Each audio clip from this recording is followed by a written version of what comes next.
Наше учнівське самоврядування проводить всеукраїнську екологічну лігу, яка називається «Збережи довкілля і не пали суху траву».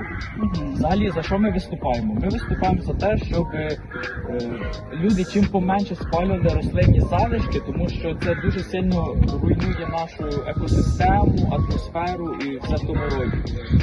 Ми взагалі пропонуємо такими способами боротися з цими опалими залишками. Їх можна компостувати, мульчувати або якось по-іншому використовувати для сільськогосподарських потреб. І тому наша ця компанія зараз ходить і питає думку в прохожих. Ось яка ваша думка на це? Я цілком вас підтримую. Я теж вважаю, що це досить небезпечно для нас.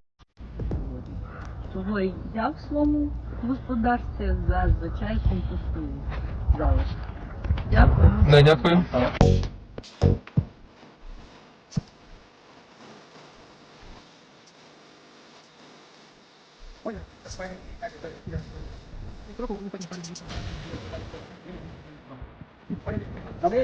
На листя сідає ця радіація. І потім при палінні воно все йде повітря.